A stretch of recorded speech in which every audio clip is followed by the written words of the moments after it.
Hello everyone, मेरा नाम है डॉक्टर मोहम्मद काशिफ और आज की इस वीडियो के ज़रिए हम बात करेंगे जीबी सिंड्रोम यानी गुलियन बैरे सिंड्रोम के बारे में।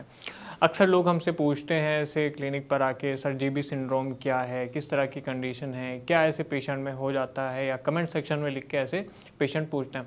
जीबी सिंड्रोम के पेशेंट अक्सर आपने देखा होगा, या अगर होंगे आपके घर में तो वो एकदम से उंगलियों में, पैरों की उंगलियों में, हाथ में झंझनाहट बताने लगते हैं। बहुत तेज़ी के साथ में कि उनको झंझनाहट होने लगती है। सेंसेशन बहुत ऐसे लूज़ हो जाते हैं, बोलने लगते हैं कि मेरे हाथ बहुत ज़्यादा सुन्न ऐसे रहने लगे हैं। अगर मूवमेंट में प्रॉब्लम आती है तो सही से वो चल नहीं पाते हैं, पैरालाइज़ हो जाते हैं। कुछ लोग ऐसे होता है कि पूरी बॉडी में ऐसे लगभग थोड़ा-सा बताते हैं कि पैरालाइज़ हो गया, या बताते हैं कि पैरों में ऐसे बहुत ज़्यादा पैरालाइज़ हो गया।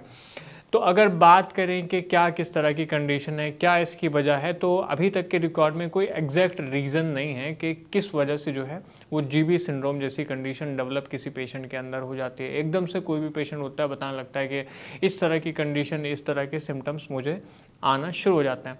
लेकिन बॉडी के अंदर ऐसा क्या होता है कि जिससे ये सारे सिम्टम्स, जिससे ये सारे जो लक्षण मैंने अभी आपको बताए हैं वो डेवलप हो जाते हैं। देखिए, हमारी बॉडी का एक डिफेंस मैकेनिज़्म है। डिफेंस मैकेनिज़्म मतलब कि शरीर की अपनी एक एक प्रतिरोधक क्षमता है, प्रतिरोध करने की एक प्रणाली है। जो बाहरी ऐसे तत्व हैं उनसे लड़ने की एक क्षमता है, इम्यूनिटी है, डिफेंस मैकेनिज़्म है। लेकिन कुछ कंडीशन के बाद में, किसी वायरल इन्फेक्शन के बाद में, किसी बैक्टीरियल इन्फेक्शन के बाद में शरीर के डिफेंस मैकेनिज़्म में थोड़ा-सा बदलाव होता है। उस बदलाव की वजह से क्या होता है कि जो आपका इम्यून सिस्टम है, जो डिफेंस मैकेनिज़्म है, वो आपकी नर्व्स के ऊपर, आपकी स्पाइनल कॉर्ड के ऊपर जो है वो अटैक करने लग जाता है। इसका क्या मतलब होगा कि जो जो जो अब तक आपका डिफेंस मैकेनिज़्म बाहरी तत्वों से, वायरल से, बैक्टीरियल इन्फेक्शन से, इन सब चीज़ों से लड़ रहा था, अब वो आपकी खुद की बॉडी के ऊपर, या ऐसा बोलिए कि स्पाइनल कॉर्ड के ऊपर, आपके नर्व्स के ऊपर जो है वो हमला करना ऐसे स्टार्ट कर देता है। अब हमारी जो स्पाइनल कॉर्ड है, ये जो हमारी नर्व्स हैं, उनके चारों तरफ एक शीट होती है जिसको हम कहते हैं माइलिन शीट। जैसे आपने घर में सिंपल वाले ऐसे कॉपर के तार देखे होंगे, उसके ऊपर रबड़ की ऐसे कवरिंग होती है। उसी तरह की कवरिंग हम मान सकते हैं। एक तरह से, जिस तरह से वो तार के ऊपर इंसुलेशन का काम करती है, इसी तरह से जो माइलिन शीट स्पाइनल कॉर्ड के ऊपर ऐसे होती है, वो भी एक तरह से इंसुलेशन का काम करती है, हम ऐसा बोल सकते हैं। ठीक।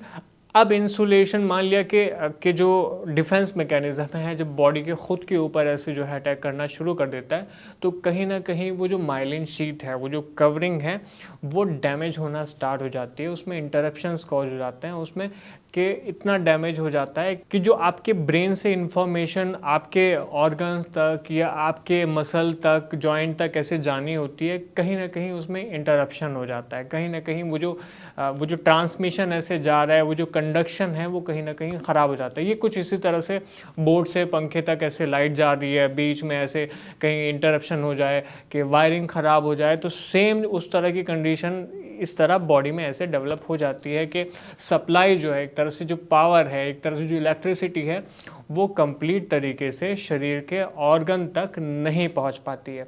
वजह जो मैंने आपको बताई कि जो बॉडी का डिफेंस मैकेनिज़्म है, जो सेल हैं, वो बॉडी के खुद के ऊपर ऐसे अटैक करना शुरू कर देते हैं, क्योंकि कुछ ऐसे बदलाव हो गए होते हैं किसी इन्फेक्शन की वजह से, किसी वायरल इन्फेक्शन की वजह से।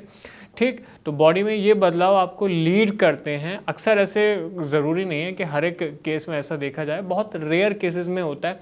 कुछ ख़ास तरह के इन्फेक्शन में ख़ास ऐसे देखा जाता है कि इस तरह की कंडीशन जो है डेवलप हो जाती है।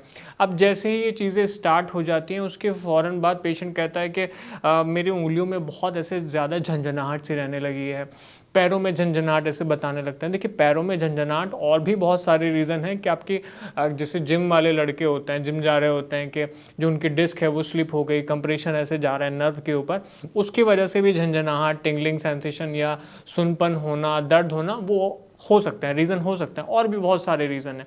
लेकिन ये एक अलग तरह की कंडीशन है कि पेशेंट एकदम से बताने लगे कि हाँ, मेरे शरीर में झंझनाहट, मेरे हाथ में, पैरों में झंझनाहट रहने लगी है, मेरे हाथ ऐसे, पैर जो हैं वो सुन्न रहने लगे हैं, कुछ करता हूँ तो मुझे अच्छे से फील नहीं हो पा रहा है, या शरीर में दर्द होता है, शरीर बहुत ज़्यादा वीक ऐसे मैं महसूस कर रहा हूँ, मेरी मांसपेशियाँ मुझे बहुत ज़्यादा जो है कमज़ोर महसूस होती हैं।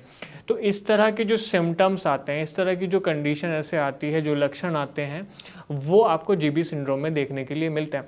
जब केस बहुत ज़्यादा सीवियर फॉर्म में ऐसे पहुंच जाता है, बहुत ज़्यादा ख़राब कंडीशन में पेशेंट ऐसे पहुंच जाते हैं, तो उनके कहीं ना कहीं ऑर्गन के ऊपर भी ऐसे असर पड़ने लगता है। जैसे कि बहुत सारे ऐसे पेशेंट होते हैं, उनको सांस लेने में बहुत ज़्यादा दिक्कत ऐसे होने लगती है, जो चेस्ट ऐसे फील करते हैं कि सही से वो सांस नहीं ले पा रहे हैं, जिस वजह से कुछ लोग के गुजर भी जाते हैं, कुछ लोगों की मौत भी हो जाती है, कि वो सही से उनकी बॉडी जो है, उनके लंग्स जो है वो एयर को इनहेल नहीं कर पा रहे हैं, उनका डायफ्राम एक तरह से फैल नहीं पा रहा है कि वो पूरे के पूरे उनके जो फेफड़े हैं वो हवा को अपने अंदर भर लें। तो जब ये सारी कंडीशन ऐसे ख़राब होती है, जीबी सिंड्रोम ख़राब होता है, तो इस तरह की जो सिम्टम्स हैं वो आपको देखने के लिए पेशेंट के अंदर मिल जाता है। तो बात करें अगर इसके ट्रीटमेंट की, तो इमीडिएट ट्रीटमेंट में ज़रूरी है कि आप किसी नज़दीकी हॉस्पिटल में जाएँ। आपके डॉक्टर्स जो हैं कई टेस्ट करते हैं, कई नर्व कंडक्शन वेलोसिटी कैसे टेस्ट करते हैं, आपकी जो मसल कैसे पावर हो उसको टेस्ट करते हैं, कई ब्लड कैसे टेस्ट करते हैं, ताकि पता लगाया जाए क्या ये सच में ऐसे जीबी सिंड्रोम है, क्या इसकी 100% जो डायग्नोसिस ऐसे बन रही है वो जीबी सिंड्रोम की है या नहीं है। उसके बाद में जो ट्रीटमेंट ऐसे डेवलप किया जाता है, प्लाज्मा फेरेसिस ऐसे दी जाती है। उसके बाद में ये होता है कि उनको IVIG जो इम्यूनोथेरेपी एक तरह से है वो दी जाती है। तो ये सारा ट्रीटमेंट कहीं ना कहीं पेशेंट की जो रिकवरी है या पेशेंट की जो कंडीशन है, जो सिम्टम्स हैं, उनमें कोशिश करता है कि कमी लाए। तो जितने ऐसे पेशेंट हैं जो इस तरह की अगर ऐसे चीज़ें फील करते हों, तो अपने नज़दीकी किसी हॉस्पिटल में एक बार डॉक्टर से विज़िट ज़रूर करें। हो सकता है कि आपके जो शुरुआती लक्षण हैं वो कहीं ना कहीं वहीं पर आपके पकड़ लिए जाएँ, जिससे उसका बेहतरीन से अच्छा सा ऐसे ट्रीटमेंट डिलीवर किया जा सके। मैं समझता हूँ कि आज इस वीडियो के ज़रिए जो बताने की कोशिश की गई है वो आपको अच्छे से समझ में आया होगा। कोई सवाल है, कुछ पूछना चाहते हैं, कुछ समझना चाहते हैं, तो आप नीचे कमेंट सेक्शन में लिख के हमें बता भी सकते हैं या हमें फ़ोन करके मालूम भी कर सकते हैं। धन्यवाद।